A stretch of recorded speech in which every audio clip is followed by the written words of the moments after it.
Hey guys, welcome back here on another one on Farmer Freak, guys, bringing to you this daily update coming live from Farmer Freak from our 1071 first batch broiler chickens. For those of you who have been following, guys, I made a video on how I raised these chicks right from day old to day 7 and how to minimize mortality rate, how to best apply best management practices and hygiene practices, biosecurities to achieve just the best from your farm as a farmer, and of course at the tail end putting much more money in your pocket. But come on, it's not all about the money. For me, I do this as a passion, guys. Remember, I am John. I just left Bangkok, Thailand, where I was a teacher for about 13 years. I abandoned everything. I quit my job and came back home here in Central Africa, Cameroon,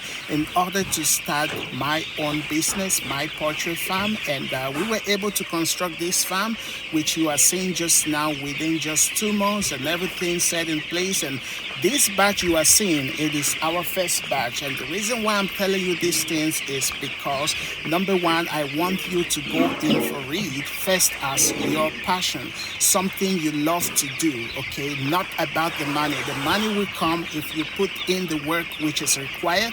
You will get the money, of course, guys. So I'm so happy at the level and the success rate we have achieved here.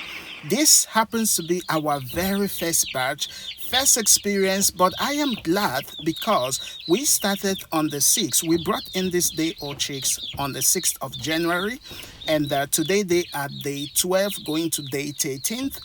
Out of 1071, we have lost in total 22 birds, some of which died from where I picked them up from Douala right to Limbe. Some of them died in the carton.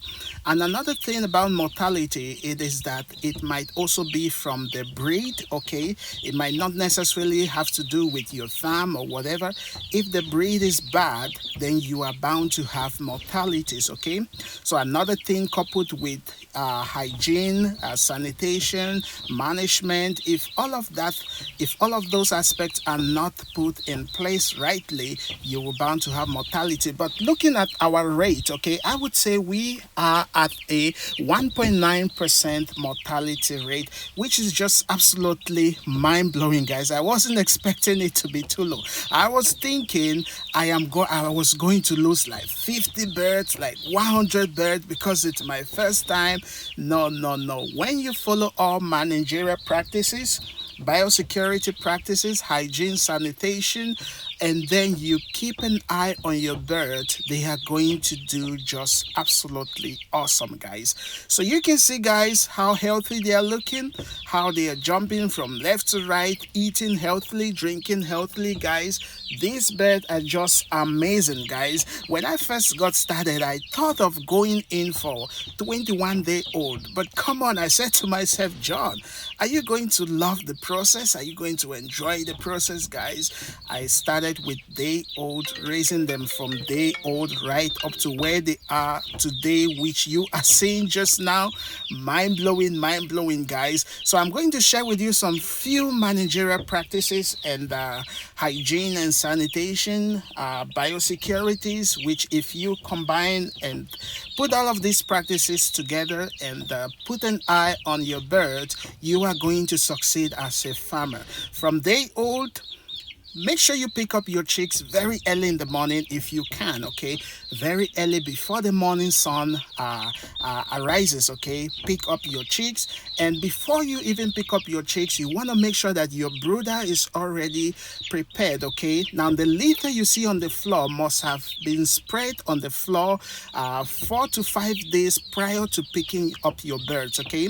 And if you have been following, on top of this litter, because they are day old, they can't can't differentiate between feed and litter, what you have to do is look for papers. You can use newspapers, carbon papers. I went in for carbon papers because they are much more bigger, for more to be cost efficient. I went in for carbon papers. So you spread the carbon papers or whichever papers you are using on top of the litter, and then make sure that you make food available. The feed should be spread on that paper, and then some of which on the feeding boxes.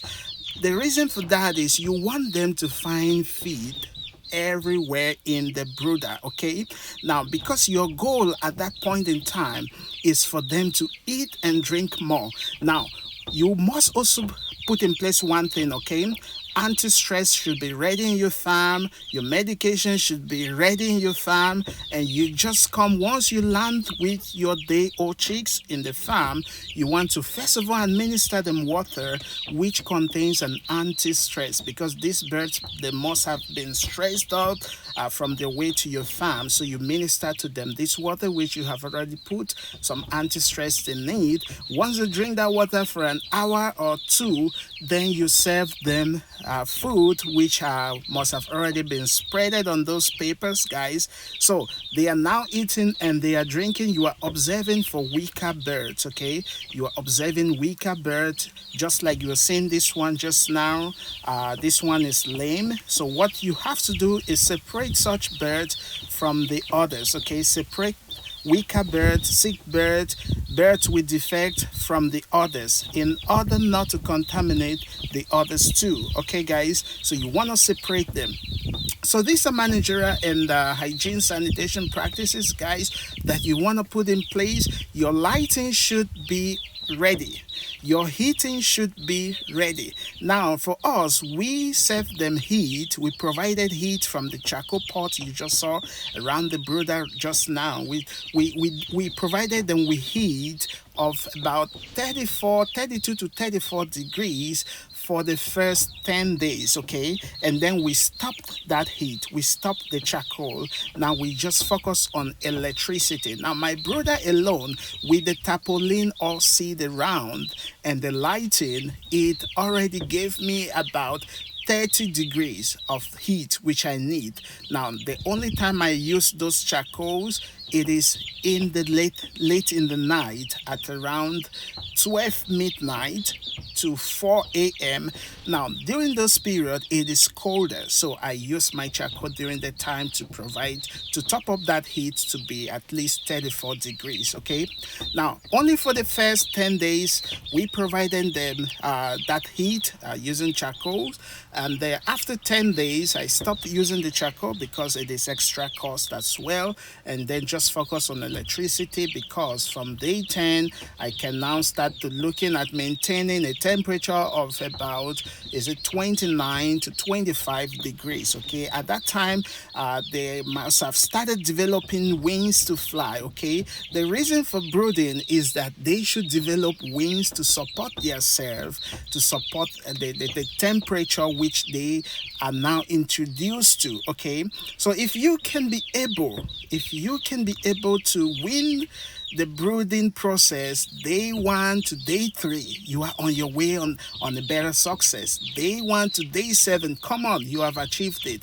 Now your feed, what we started with a pre-starter. This pre-starter is a South African brand of feed, which it is not cheap, for about 25 kilograms. I've purchased that feed for like 50,000 CFA francs, guys.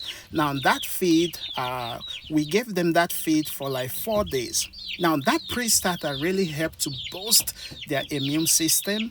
Now because it is from those early stages that you start working on achieving their market weight. Okay, if you fail at the initial stages, chances are that your birds are not going to do well. So you don't really want to manage feed, water, hygiene. You don't want to manage on heat, nothing, guys, because in this business, it is what you give to the bird. That is what you get in return. If you feed them poorly, you are going to have poor birds, okay? But if you feed them richly, if you feed them well and take good care of them, you are going to achieve the desired market weight, and of course bringing much more money into your pocket. Okay, guys, so if you apply all of these managerial practices, you make sure you disinfect your legs. I let even my workers to wash their hands before even entering the brooder. Now the feeders, the drinkers are cleaned every morning. Another thing is what you see us doing just now. Some feeders, because this bird, they must have developed wings, and once you serve the water or food or feed, they fly around, and in so doing, by so doing, these litters enter the drinkers, and it might block the drinkers from water from coming out. And if you don't detect that, your birds might be starving of water. So what we normally do is to do a regular rounds to check that the liters are out of the drinker so water can be flowing very freely. Okay, guys, another secret is you don't want to feed your birds for 24 hours, guys. No, it is not healthy. Every single day, right from even day 4, I introduce a policy called dark hours. Okay, now I introduce to them 2 to 3 hours of darkness daily. That is to help them to relax, their digestive systems to relax. They should also build up their immune system, guys. Now all of those practices is helping them to grow even much more bigger, guys. When I say dark period, I even switch off the light. During that period, they get to sleep. Now, after they get light again, they start eating. Remember, they eat a lot. They eat and drink a lot. So you just want to put these aspects in place. Now, by day 7, we take away the papers from the floor. We take away the papers, whether the carbon paper or the newspaper which you use, we take it out. By that time, they must have learned to differentiate which is feed versus which is litter, because you don't want to let them feed from the litter. It's going to block their respiratory system, and of course they might not be able to eat and drink again, leading to mortalities, guys. So we take away the papers and we start introducing them 100% their feeders, guys, so they can be feeding now from their feeders and from the drinkers as well, guys. So at day 7, we administer our first vaccine.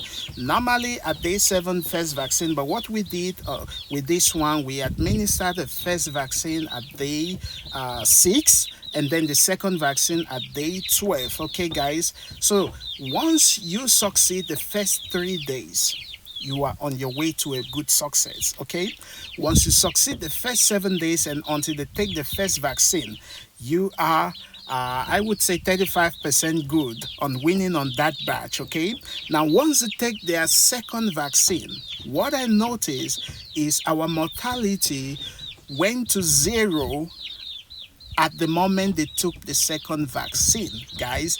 And since that day, we haven't had any death, any mortality for like 4 to 5 days now, which is just absolutely awesome, guys.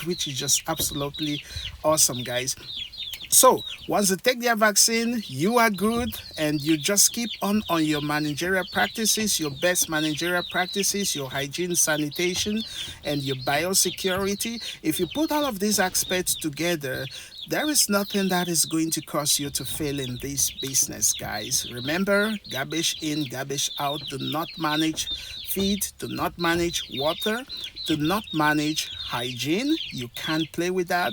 Do not manage biosecurity. Do not manage on their medication. Garbage in, garbage out.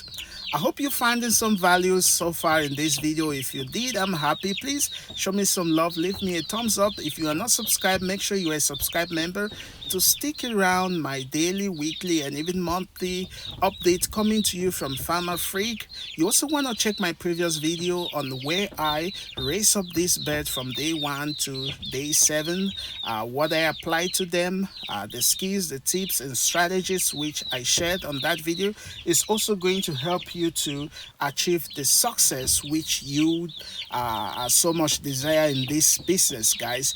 Another thing, you want to start small. When I first got started, I have been learning from one of my friends who owns a very big farm in Douala, and I told him, man, I'm going to start with 2,000 broilers. He was like, man, John, that's too much. Start with 300 and then take it from there. I was like, if he can do it, I can do it. I went in with 1,050 and 21 was given free. Now we have lost 22 in the process, which is just 1.9% mortality. I'm happy with that. Stick around this channel and wait for my next video. Thanks for watching. John.